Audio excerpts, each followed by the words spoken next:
classroom. I have been teaching for 9 years in the elementary school world, and before that, I have 12 years of early childhood education. I have taught in Title I schools and taught in schools that are inside of homeless shelters. I have also taught in schools that are some of the wealthiest in our school district and very academically proficient. So I know firsthand what it is like and what the challenges are of creating an engaging and functional classroom on a tight budget. I'm so glad that you're here with us today. I am starting this YouTube channel kind of as a journey and also a reflection. This hopefully will be my last year in the classroom. I would like to stay home and homeschool my soon to be second grader. So I would like to use this kind of to document my last year of teaching and also to help teachers who have questions, especially those who are in an immersion program. So I hope that you all will follow me along in this journey and of course comment anything that you are looking for in a teacher. And today's topic is super important to teachers. um, so creating a welcoming classroom on a budget can be very stressful. We all know how school budgets can be super tight. They can be restrained, and like every dollar counts. Plus, too much decor, in my opinion and in my experience, can be distracting and overwhelming to maintain. Let's talk about why budgeting is important. And I'm going to share some tips and tricks with you on how to set up an amazing classroom without breaking the bank. First, let's go ahead and discuss why it's so important to stick to a budget. A budget helps you prioritize your spending and ensures that you get your most essential items first. Over decorating can not only be distracting to students, but it can be very overwhelming and time consuming to keep up long term. Keeping things simple and functional will help you create a more effective learning environment and also personally protect you as a teacher from burnout.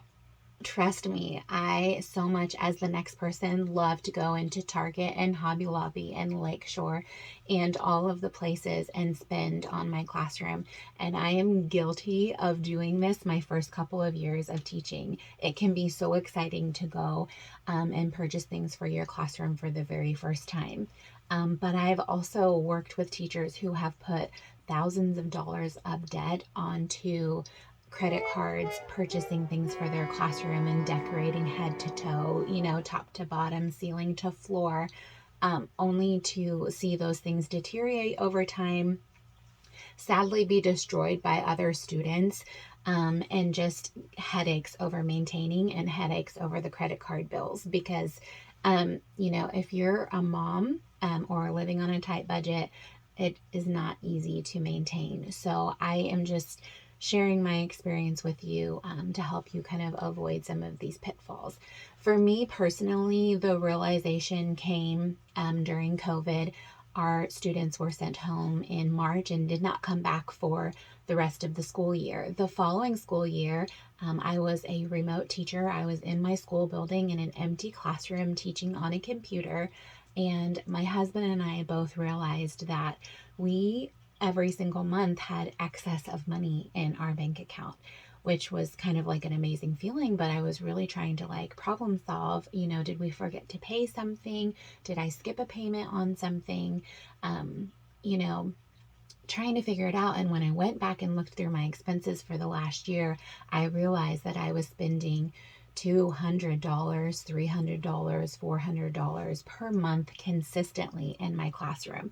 And without students physically in the classroom, or with, students being at home, I was no longer spending money. So that was kind of my aha moment. With a growing family, I have 5 children of my own. Those extra, $200 or $300 per month were super helpful in our budget. And so that was in the moment I said, no more. I'm going to start new. So today I'm going to talk to you about 5 different tips for teachers to kind of keep you on a budget and have a functional classroom. Tip number 1, I kind of touched on this already, is do not purchase for your classroom until you have seen your classroom space. Okay, now as a first year teacher, I know you guys are super excited. You're putting together your teacher wish list. You're going into all of the stores and buying all of the things. I just encourage you to kind of put a pause on that. Any money that you are wanting to spend or thinking to spend, please do not put it on a credit card.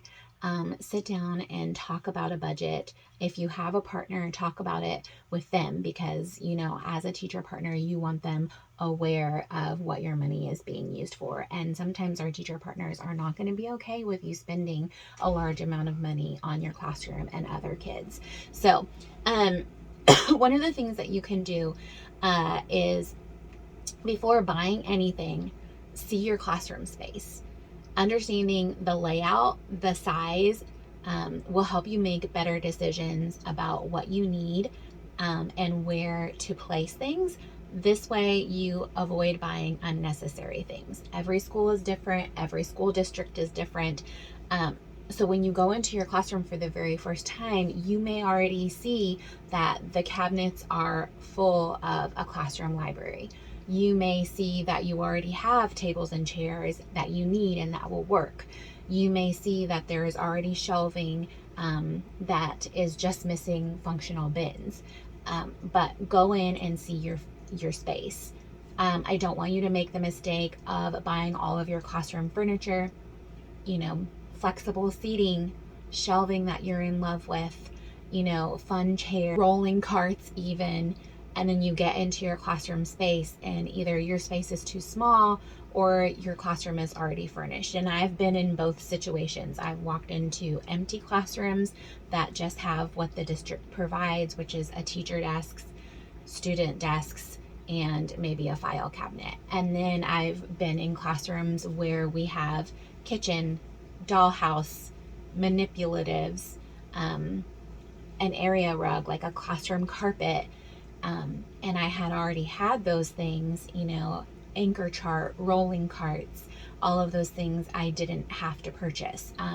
So I know that we're all walking into different situations, but I just encourage you to wait to see your classroom space before you spend any money or decide kind of what you need to make it functional for you. Okay, number 2, take advantage of the free technology tools for creation that you have available to you. Take advantage of free resources such as Canva, which is free for teachers.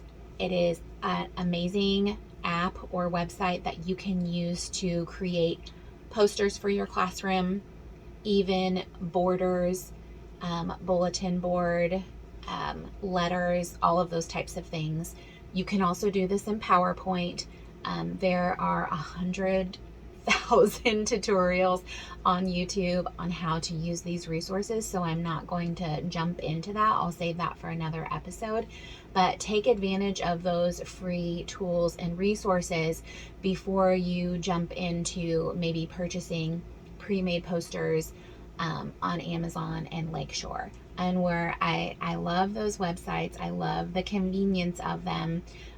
The prices for those items are just astronomical. So take my advice, take advantage of those free resources and learn how to use them. You know, every year we're encouraged as teachers to take part of professional development. So this is one of those opportunities where you can take a class on how to use PowerPoint. You can take a class on how to use Canva and, you know, use those free templates that they have. They have awesome design elements where you can kind of customize things to meet your style, meet your color, all of those things.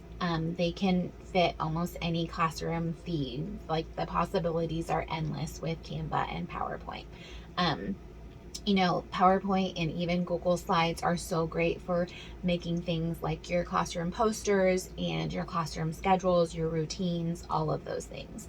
So go ahead and take advantage of those free resources. Tip number 3 is focus on functional decor. By functional, I mean choose decor that serves a purpose. For example, use your wall space for educational posters. I'm not saying just because it has ABCs on it means that you can slap it on the wall, or just because it has how to wash your hands, slap it on the wall. When you choose to hang something on a wall or a bulletin board, or a window or a bathroom door, I mean, we take advantage of all of the spaces. Make sure that it has a functional purpose. A classroom calendar, of course, especially in kindergarten, you're going to be using that every single day. So that is a great use of wall space. Schedules, yes, everyone follows a schedule. So leaving space for that is going to be especially important. Signs in the classroom. I have signs everywhere in my classroom because I'm a Spanish immersion classroom. I have labels, in English and Spanish everywhere. Those are important. What I will say is I do not cover my space with just random artifacts that make me feel good. It's distracting and it doesn't really serve a purpose for my kids, and then it's harder for them to focus. So if you have things on your walls, such as anchor charts, make sure that they're serving a purpose. There might be an anchor chart on the different ways to count to 10. You might have an anchor chart for the letter O and the sounds that it makes. Those are all serving a purpose in your classroom. So your, and yes, it makes you feel good. It makes you happy, but sometimes it causes stress. Sometimes those things get destroyed and it costs you money that you probably should not have spent in your classroom. As 4, repurpose and reuse. So look for items every single year that you can kind of repurpose or reuse. Now, I tiptoe lightly around this, but every single year at the end of the school year, I go through my classroom, and it's kind of like your closet. I go through my classroom. If I have not touched it or taken it out of a cabinet in over 2 years and it's not a district mandated item for me to have, it's time for me to share that with another teacher or donate it. That helps cut down on the clutter. Okay. Now, you can repurpose items. I love to go to the thrift store and look for board games. I use the board game pieces for math manipulatives, but also board games are just a good thing to have in a kindergarten classroom. Games like Candyland and Connect 4 for inside recess and teaching students how to get along with each other. And they get destroyed very easily. So I either encourage you kind of to purchase those things around like Black Friday when they're just a couple of dollars, or purchase them from, a thrift shop. Make sure that they've got all of the pieces and then use those in your classroom. But there are a lot of things that you can get a couple of extra uses on. Get creative with things that you already have, and it'll save you a lot of money. I know there's always family members who are wanting to help donate towards your classroom. And if they have things that you think might work for decor, go ahead and take advantage of that. That can be fun. That can be useful. And then when you move on into another phase of decor, which we do as teachers, we like things for a couple of years and then we want something different. You won't feel as guilty about donating that item or deciding to trash it if you need to. So repurpose, reuse as much as you can. And again, keeping to that rule, if you haven't taken it out to use in the past 2 years, maybe it's time to move on from that item. But kind of going through your room every single year, at least once, and kind of purging a few items, or pulling them out to see what you actually have. Kind of taking inventory will kind of keep you from spending money over the summer on things that you already had and had just forgotten about. That happens more often than I'd like to say. All right, number 5, invest in quality over the quantity. Okay, so spend a little bit more on high quality items that you know will last a little bit longer. It's better to have a few durable pieces in your classroom than lots of cheap items that will soon need replacing. Think about the longevity of each of your purchases. And let me give you just a couple of examples. It's kind of like Rose Art and Crayola, okay? We know that if our kiddos come into the classroom with Rose Art crayons or Jot glue sticks, that we are going to either have to toss those items quickly or purchase new ones because they're not going to last. They're not high quality. They don't have longevity. Sometimes the glue sticks are already dried out. So I want you to think about that for things in your classroom, such as rolling carts, book bins, caddies for supplies, flexible seating, those types of things. It's really cool that Dollar Tree has tons of teacher supplies. It's awesome. But the likelihood of those items lasting even through the school year is not reasonable. I have bought paper trays from them. I have bought supply caddies from them. I have bought seat sacks from them, and thinking, wow, this is such a great deal at $1 or $1.25, only to end up having to repurchase those things midway through the year or for the next school year again because they had no longevity whatsoever. So think about the quality of the item, the thickness of the plastic.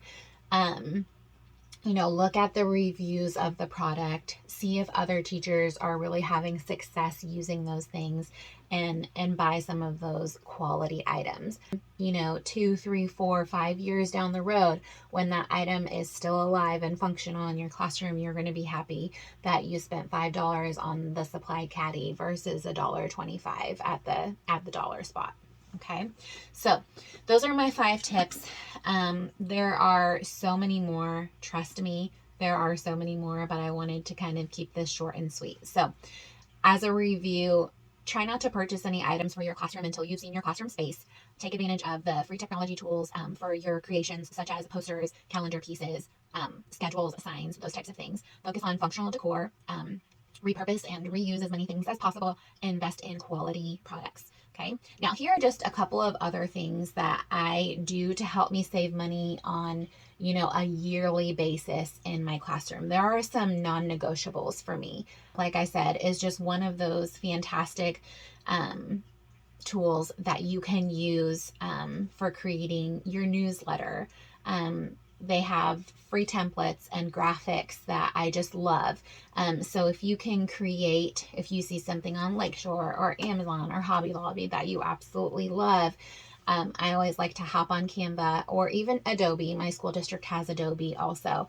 Get on and see if you can find similar graphics. I love to create my own, make it my own, make it match my color schema, and print those on cardstock, laminate, and then use in my classroom however I can. So PowerPoint is another great tool for creating presentations, visual aids, even printable decor. Both of these tools can help you kind of customize your classroom exactly the way you want and how you want. Yes, you can buy those things pre-made. You absolutely can. But as you'll learn in education, there are going to be rules, routines, and procedures that are special just for your grade level. Just for your classroom in my case, because I'm just the only Spanish immersion kindergarten classroom. There's going to be routines that are special just to your school building, just to your district. And so those basic everyday posters that you see at Lakeshore or on Amazon or whatever are not going to 100% match exactly what you need. That is one of the reasons why I love Canva and PowerPoint, because I can kind of, take some inspiration that I've seen and then make it fit my school building, my classroom, my routines exactly. Now, subscriptions are another great resource. If you're looking for more resources, consider subscribing to HP Ink. HP Ink is a service where you purchase your printer, and then you set up for a subscription of ink cartridges. And when you run low on ink, they automatically mail you new ink. So you can set up if you want to do 100 prints per week, per month, 200 prints per month, unlimited prints per month. They even have a subscription now where they will send you copy paper as well. Now, this works for me because I have children of my own and we are using the printer for projects, for my husband's business and even for my classroom. I'm not saying I'm spending, a ton of time at home printing all of the stuff for my classroom, but sometimes I do. And so this is something that has saved me a ton of money, and it's very convenient and now has become a non-negotiable. I think I pay like $14.99 per month, and it really works well in our home. Now, I do try to do as much printing at the school building as possible because that doesn't cost me out of pocket. But I've been in school buildings where we don't have a color printer. I've been in school buildings where there's a cap on how many color prints you can have. And then I've been in a school building where they don't count color prints and you just get to print as much as you like. So, it really just depends on your school building's financial situation. But for me, that is something that as long as I'm a teacher and probably beyond with kids at home, we will keep that subscription. Another subscription that I absolutely love and don't feel like I could live without is Simply Kinder. I have Simply Kinder Plus, and whereas I cannot use a lot of the things curriculum wise because I am teaching Spanish, a lot of their crafts, a lot of their take home games that they provide are super useful in my classroom. So I love to just pay, my monthly subscription and be able to do unlimited prints. That works for me versus Teachers Pay Teachers. Occasionally I do get on Teachers Pay Teachers and make some purchases, but that's more of like for my curriculum. But I highly recommend if you are a pre-K teacher, a kindergarten teacher, even a first grade teacher, to check out a subscription to Simply Kinder. You're going to be so happy you did. They have everything under the sun. Another great subscription, if you're not a kindergarten teacher, that I've used in the past is Education to the Core. It's very much worth it for me to pay the monthly subscription. You can even pause it. So maybe say you're not going to use it, for your summer months, you can pause your subscription. But you can get unlimited prints for the month for anything that you need. So it's super important. Those are just some things that are non-negotiables. They are in my budget. I will not go without them as long as I am a teacher. So thank you so much for joining me today. I hope that these tips help you create a welcoming and budget-friendly classroom. Go ahead and subscribe to follow me kind of on this journey. Comment below your favorite budget-friendly tip for the classroom, and we'll see you next time.